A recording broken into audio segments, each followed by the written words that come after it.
Disney, Cinderella. Once upon a time there was a kind girl named Cinderella. All of the animals loved her, especially two mice named Gus and Yak. They would do anything for the girl they called Cinderella. Cinderella lived with her stepmother and her two stepsisters, Anastasia and Drizella. They were very mean to Cinderella, making her work all day, cleaning, sewing, and cooking. She tried her best to make them happy. Cinderella's stepmother, Lady Tremaine, was cold, cruel, and jealous of Cinderella's charm and beauty. She enjoyed giving Cinderella extra chores to do, such as bathing her cat Lucifer. One day, a messenger arrived with a special invitation. There was going to be a royal ball at the palace. The king wanted his son to find a bride. Every young woman in the kingdom was invited, including Cinderella. Cinderella was very excited about the ball. In the attic, she found a dress that had belonged to her mother. It was a bit old-fashioned, but Cinderella could make it beautiful. Lady Tremaine didn't want Cinderella to go to the ball. She wanted the prince to meet Anastasia and Drizella. Maybe he would marry one of them. Lady Tremaine kept Cinderella busy with chores that would take her all night to finish. While Cinderella was working, the mice and birds fixed her dress. They added ribbons and beads that the two stepsisters had thrown away. Working together, the animals turned a simple dress into a fabulous gown. Cinderella was overjoyed when she saw the dress. Now she could go to the ball. "Oh, thank you so much," Cinderella said to Gus, Yak, and the birds. When the stepsisters saw their old ribbons and beads on Cinderella's dress, they flew into a rage. They ripped the dress and pulled off the beads. Lady Tremaine didn't stop them. Cinderella's dream of going to the ball was through. Cinderella ran away to the garden to cry. Suddenly, her fairy godmother appeared. With a wave of her wand, she turned a pumpkin into an elegant coach. Cinderella could now go to the ball, but her dress was still ruined. "Bibbidi-bobbidi-boo," said the fairy godmother, waving her wand again. Cinderella was now wearing a beautiful gown and sparkling glass slippers. But all of this came with a warning. When the clock struck midnight, the magic spell would wear off.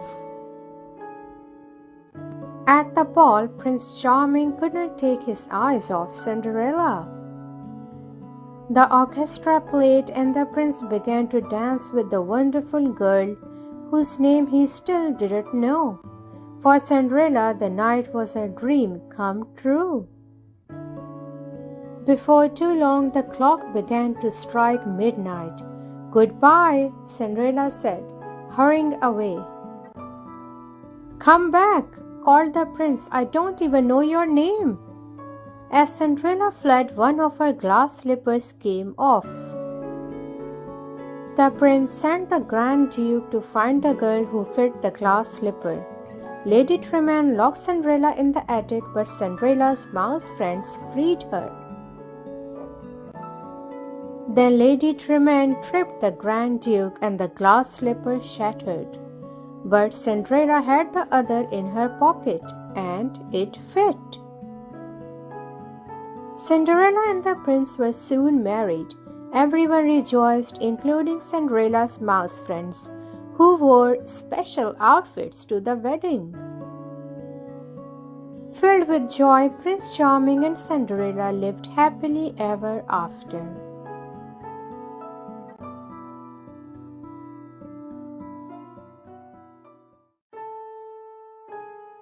Disney Princess Beauty and the Beast.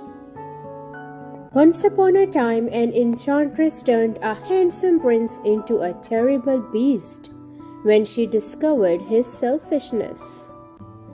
She left behind an enchanted rose. If the prince did not find true love before the last rose petal fell, he would remain a beast forever.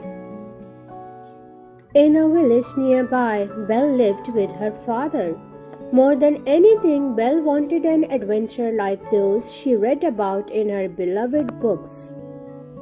Gaston wanted to marry Belle, but she refused.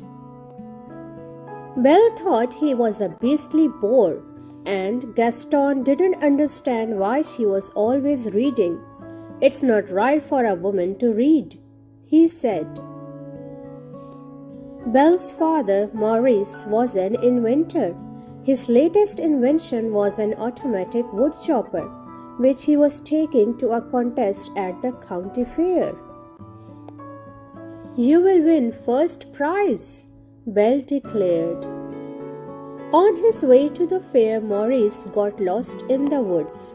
A pack of wolves chased him to the gates of a nearby castle. Not sure what he would find inside, Maurice entered the castle grounds cautiously. Maurice could never have imagined the hideous beast that confronted him. Thinking Maurice had come to stare at him, the beast was furious. Without mercy, he locked this unwanted visitor in the dungeon. When her father's horse came home alone, Belle went in search of her father and found him locked up. Belle begged the beast for Maurice's freedom. "Take me instead," she offered. The beast agreed, making her promise to stay in the castle forever. On her first night, Belle met the castle servants. The spell cast by the enchantress had turned them into enchanted objects. They were funny, friendly, and treated Belle like a special guest. At dinner time, Belle refused the beast's invitation to join him, which made him roar with frustration. He was anxious to end the spell and felt Belle was a sign of hope. Mrs. Potts, the teapot, and Lumiere, the candelabrum, told him to be patient and, above all, kind. Later that night, Belle came upon the magic rose the enchantress had left behind. As Belle reached out to touch it, the beast appeared and grabbed the precious rose. "Get out!" he yelled. Belle fled the castle on her horse but was attacked by the same wolves that had chased her father. Risking his life, the beast saved Belle. In the days that followed, Belle began to see the goodness in the beast. One evening, the beast again invited Belle to dinner. This time, she accepted. After dinner, the beast asked Belle to dance. As they whirled around the ballroom, the beast realized he was in love with Belle. Because of his love, the beast let Belle return home to see her father. When Gaston heard her speak fondly of the beast, he grew jealous and stormed the castle. Gaston stabbed the beast and then was accidentally knocked off the roof. Belle pulled the beast to safety. "Please don't leave me," she sobbed. "I love you." As she spoke, the last rose petal fell. Then a shower of sparks filled the air. The beast began to transform into a handsome prince. The enchanted objects were filled with joy as they too turned back into humans and watched their prince and Belle fall in love anew.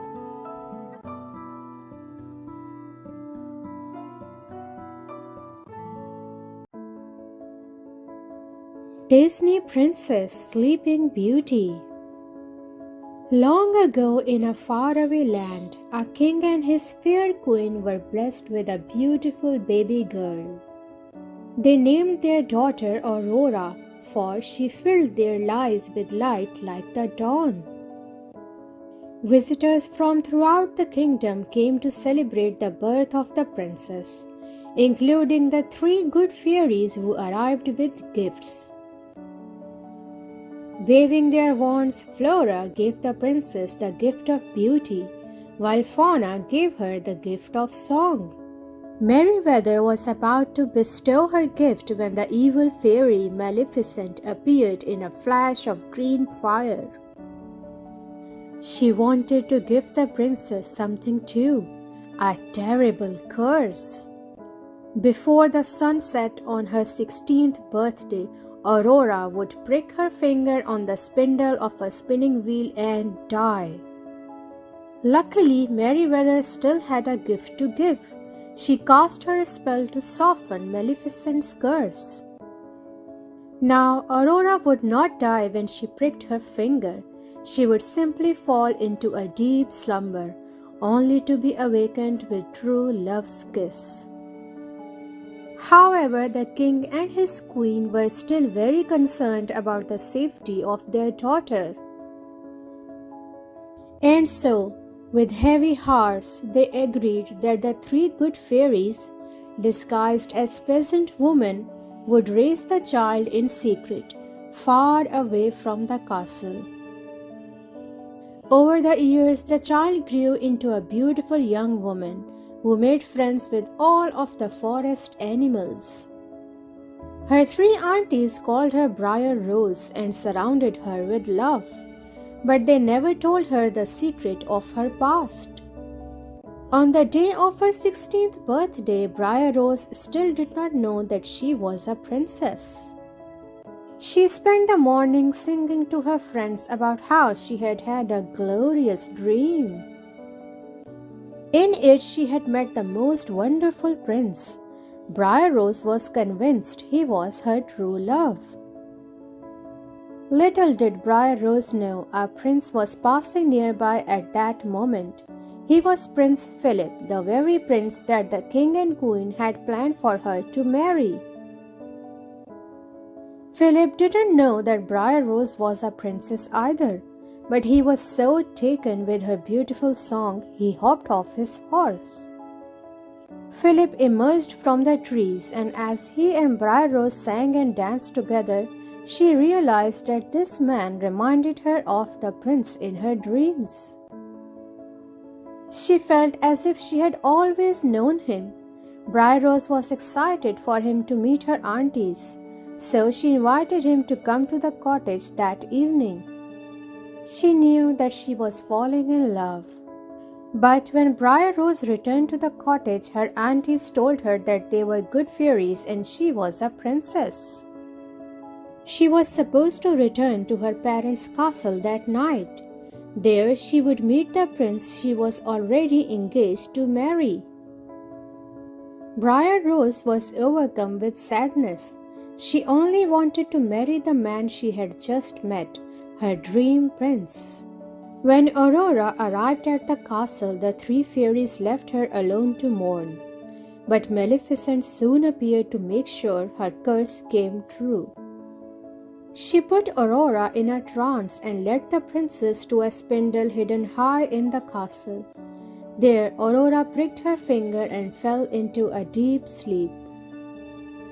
When the 3 fairies found Aurora, they realized that Maleficent's evil curse had come true.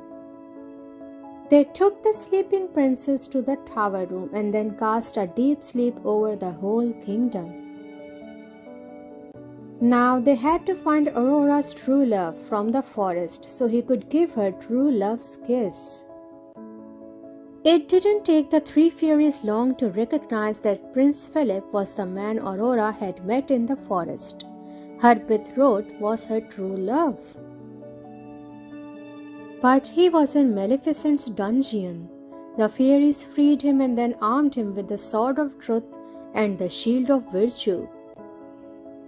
Now he was prepared to fight the evil fairy and save Aurora.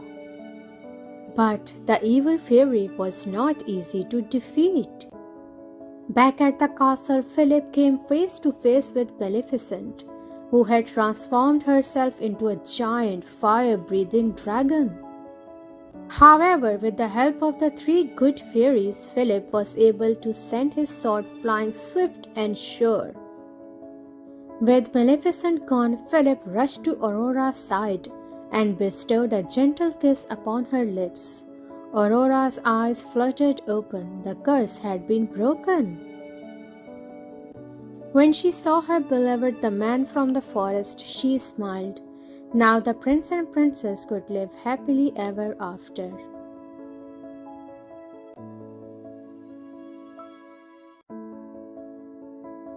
Disney Princess Snow White and the Seven Dwarfs. Once upon a time there was a beautiful princess named Snow White. She was kind and gentle and a friend to all animals. One day Snow White met a charming prince. As they sang a song of love together, Snow White's evil stepmother, the queen, watched them.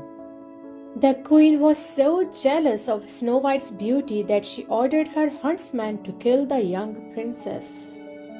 But the huntsman could not bring himself to hurt Snow White. He told her to run far away so the queen would never find her. Snow White ran deep into the woods. She was lost and scared, but soon found herself in front of a cottage.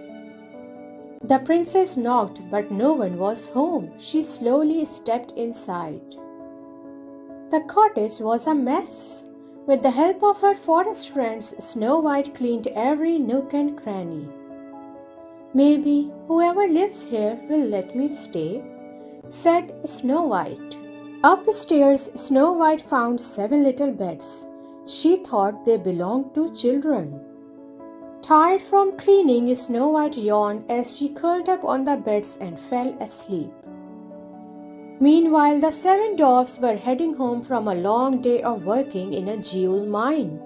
They were anxious to get home to their cottage in the woods. The 7 dwarfs were surprised when they found a princess inside their home. When Snow White awoke, she was charmed by the 7 dwarfs: Dopey, Sneezy, Happy, Grumpy, Dark, Bashful, and Sleepy. The dwarfs wanted to protect the beautiful princess from the evil queen, so they invited Snow White to live with them. To celebrate, the new friends sang and danced the night away. Back at the castle, the queen learned that Snow White was still alive. Enraged, she made a magic potion to change her appearance. Her plan was to trick the princess. Snow White took one bite of the apple and fell into a deep sleep. The queen had poisoned her. When the dwarfs came home, they chased the queen to the top of a stormy mountain. Suddenly, lightning hit the mountain and the queen fell, never to be seen again. But Snow White was still in a deep sleep. The 7 dwarfs kept watch over her day and night. Finally, Snow White's Prince Charming arrived. He had been searching everywhere for the beautiful princess he had sung with so long ago. The prince awakened Snow White with love's first kiss. The spell was broken. Snow White and the prince returned to the kingdom and lived happily ever after.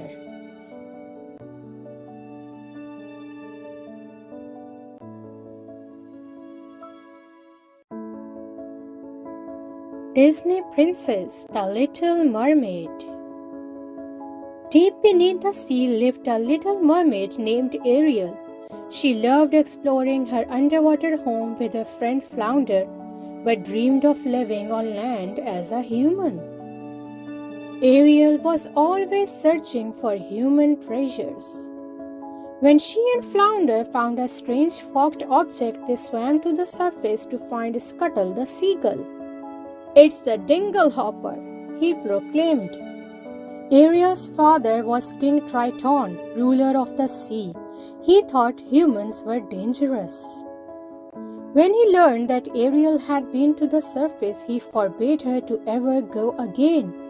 Then he asked Sebastian the crab to keep an eye on her. But Ariel continued to go to the surface.